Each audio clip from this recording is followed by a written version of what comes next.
Hey guys, it's Rebecca, and I'm in for my week 32 update, even though it ends tomorrow. So I'm 32 weeks and 6 days, and it's been a pretty rough week. Last weekend, Saturday, we had a family reunion, 98th birthday party for my husband's grandma, and I went there, and just got really sick.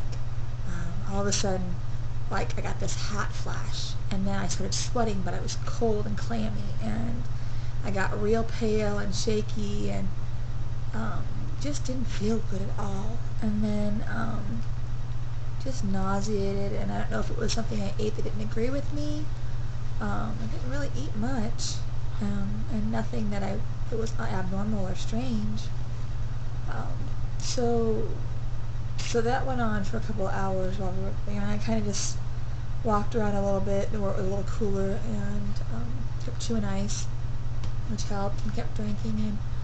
And then we left, and we went from there. My husband had a barbecue. He does the welcoming team on our church, so he welcomes people when they come in the door. And they had a little training and then a barbecue afterwards.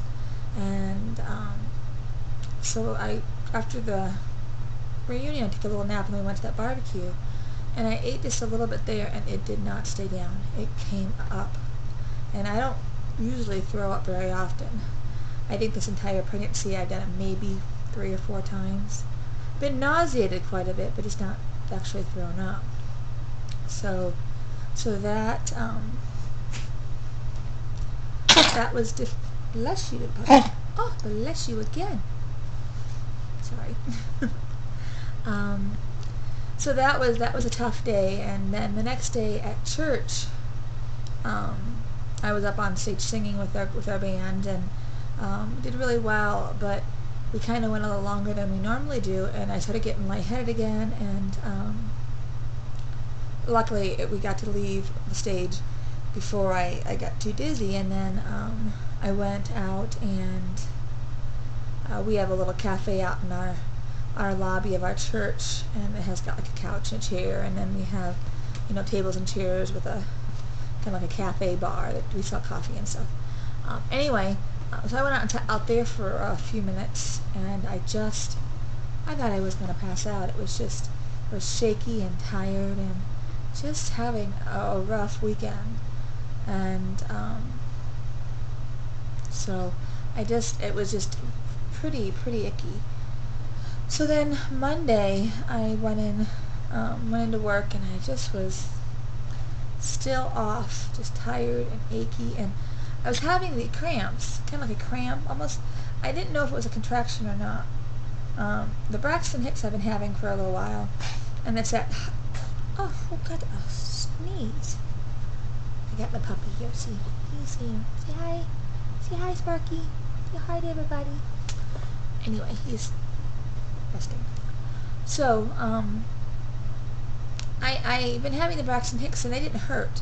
They're just, everything tightens up, and your stomach gets rock hard, and it's happening in different places. And but these were actually pains, and they weren't feeling good. And I ended up having them for like 45 minutes, and they were painful. And then they last about a minute and a half a piece, and then they come back right away. And so what I did is I laid down, because all the books say, if you have these and you want to know if they're real or they're Braxton Hicks, change your position and see if that helps. And I laid down, and they did eventually go away. And then so I was fine, and then nothing happened. And then Tuesday morning I was kind of feeling off, but I was feeling a little bit better. So I took my 13-year-old to the pool Thursday afternoon. And my husband met us there when he got off work. Well, our pool has water slides and diving boards, and they have a little lazy river that goes around in a kind of a circle, and a kiddie pool and all sorts of fun stuff. But the lazy river, usually the ones around here have the inner tubes you float around in. Well, this one was just a current lazy river. So I had gone around it once, and I thought, oh, I just don't think I can, the current makes me too unstable. So I got out, and when my husband came, he wanted to go on it, and so I thought, well, I figure I can go with him because, I'll be attached to him and it'll be fine. So I kind of hung on to him. Well, there's this one spot where the current just rushes. Well, he wasn't expecting it, and it kind of knocked him off his feet, which in turn knocked me off my feet. So I went under.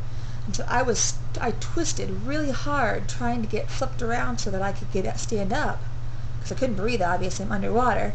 And I pulled something in my side or upper abdomen. It was like right above where the uterus is growing. And so when I stood up part way and I got out of the current, but when I went to stand up all the way, I doubled over because it hurt so bad.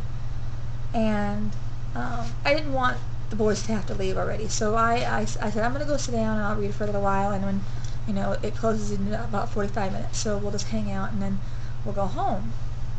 So I went and sat down, and it was hurting, and I just was trying to read and trying to ignore it, but then it started getting worse and worse, and then when they were all ready to go and it was closing, I could barely get out of the chair. It hurt so bad. So we went home, and the longer I made a quick dinner for everybody, and then I sat down, and the longer I sat there, the more pain it hurt. And I'm not much of a complainer by nature, but I was just like, oh my gosh. And so my husband's like, well, let's just take you, to urgent care and see if they can, do anything. If not, we'll go to the emergency room. So we have an urgent care right across the street from where we live, and we went in there, and they listened to the baby's heartbeat, so she was doing fine. There was movement. They could hear her kicking the microphone. So she was doing fine, but they were concerned maybe I pulled something, they didn't want me to, ignore it, because if it was that painful, I could have pulled something like the placenta, or the uterus could have, ruptured or something. So they sent me over to the emergency room, and they called them and let them know that I was coming. And we got there about 8:30, and of course the emergency room sent me right up to labor and delivery, which they always do. They doesn't mean I'm actually delivering, but they send you up there because they have all the OB equipment that they can monitor with. And I was there until 2 a.m. because when I got there, first of all, they found ketones in my urine, which apparently there's several things that can cause it. A, dehydration, which I knew I wasn't because I had been drinking. I have these 32-ounce mugs here, and I drink 3 or 4 of those a day. So I'm drinking well over 100 ounces a day of fluids, usually unsweet tea or water. So I knew that. I personally knew that, but they don't know exactly what would cause it. So they would pump me full of water, and I said, well, I'd rather not have an IV unless I have to. So I was sucking the water down, and they were testing me every hour. And after that first time, there was nothing wrong.